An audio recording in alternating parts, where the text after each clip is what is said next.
សួស្តីអ្នកនរគ្នាត្រឡប់មកវិញជាមួយនឹង Win Sharing ថ្ងៃនេះយើងនឹងសិក្សាអំពី Nested Loop ក្នុង C Programming អញ្ចឹងបន្ទាប់ពីយើងបានរៀនសិក្សាអំពី For Loop ហើយឥឡូវយើងដល់ Nested Loop Nested Loop ហ្នឹងគឺ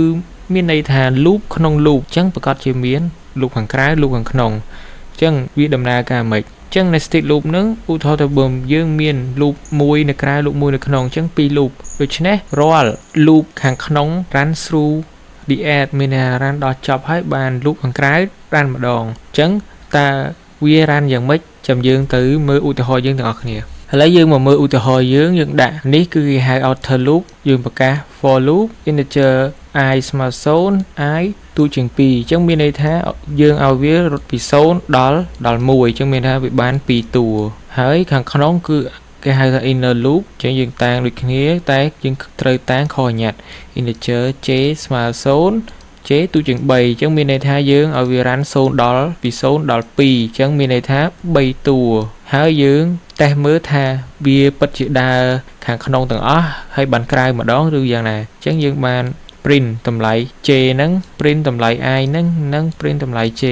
ហើយនៅពេលដែលវា run ចប់ដល់ចប់មានន័យថា3តួវាហើយខ្ញុំឲ្យវាចុះបន្ទាត់ឥឡូវយើងមកមើល result ទាំងអស់គ្នាឥឡូវយើងឃើញហើយ j ចាប់ដើមពី i យើងឃើញហើយ i ចាប់ដើមពី0ហើយដំបូងគឺ j ស្មើ0អញ្ចឹងមានថា output អក្សរ i ស្មើ0 j ស្មើ0តបមកជុំនៅក្នុង out មានថាមកជុំនៅ loop ខាងក្នុងនឹងទៀតគឺមានន័យថាវាបូកJ ហ្នឹងបានមួយតួអញ្ចឹងមានន័យថានេះយើង print ម្ដងទៀតទៅឃើញ i ស្មើ0 j ស្មើ1បន្ទាប់មកចប់ហើយវា loop lại ម្ដងទៀតអញ្ចឹងមានន័យថា j ស្មើ1បូកមួយទៀតស្មើ2អញ្ចឹងនេះ i ស្មើ0 j ស្មើ2អញ្ចឹងមានន័យថាវាដើរបាន j ហ្នឹងដើរបាន3តួបន្ទាប់មកអាហ្នឹងវាអស់ហើយវាអស់វាថាវា fail condition វានឹងទៅ run ចេញក្រៅវិញទៅ run នៅ loop ខាងលើអញ្ចឹងពេលចេញក្រៅវិញវា print ខ្ញុំឲ្យវាចុះបន្ទាត់មកគឺក្នុងការដំណើរការវាចុះបន្ទាត់ហើយគឺអក្សរ i ហ្នឹងវាបូកតម្លៃខ្លួនវា1អញ្ចឹងមានន័យថានេះវាឡើង i ស្មើ1 j ចាប់ដើមម្ដងសារថ្មីទៀត j ស្មើ0 i ស្មើ1 j ស្មើ1 i ស្មើ1 j ស្មើ2អញ្ចឹងរបៀបវា loop មានតែប៉ុណ្្នឹងឥឡូវយើងទៅមើលឧទាហរណ៍មួយទៀតឥឡូវយើងមកមើលពី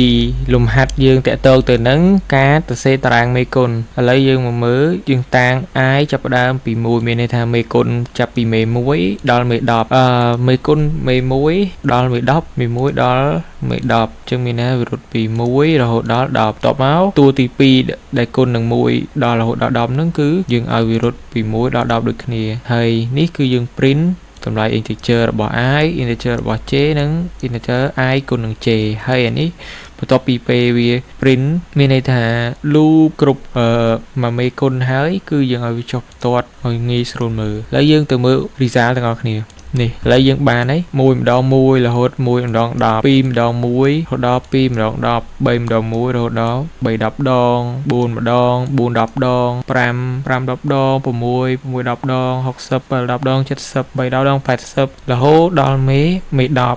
ឡូវយើងមកមើលមិនដឹងថាអាណា i អាណា j គឺនេះសារយើងដាក់ភាគរយ d នេះចឹងមានន័យ i ហ្នឹងគឺវាជា outer loop ចឹងមានន័យថារាល់ពីការ run របស់វាម្ដងគឺអាស្រ័យទៅលើ inner loop run តលតែអស់ condition បានវាកើនឡើងដូចចឹងមេ8វាខាង inner loop run អស់ condition ទៅវាថែម1ឥឡូវយើងទៅមើលអំពី break និង continueឥឡូវយើងមកមើលលក្ខណៈរបស់ break និង continue break គឺគេប្រើភាគច្រើនគឺនៅក្នុងលក្ខខណ្ឌ if នៅក្នុង loop ណាមួយនឹកហើយ continue ក៏ដូចគ្នាភាគច្រើនគឺគេប្រើប្រាស់នៅពេលដែលគេធ្វើ algorithm តាក់ទងនឹងអ្វីមួយដូចជាគេធ្វើ algorithm តាក់ទងទៅនឹងការ search តាក់ទងទៅនឹងការ search ដូចជា non duplication ជាដើមគេប្រើ break អញ្ចឹងយើងឲ្យ loop ចាប់ដើមពី1រហូតដល់10ហើយយើងដាក់បើសិនបើ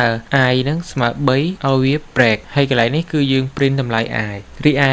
continue វិញគឺយើងដាក់ដូចគ្នាគ្រាន់តែឆ្លាស់កន្លែងនេះដាក់ continue តែវាមានលក្ខណៈខុសគ្នាដូចម្ដេចខ្ញុំដាក់ចុះបន្ទាត់តិចសិនកុំឲ្យយើង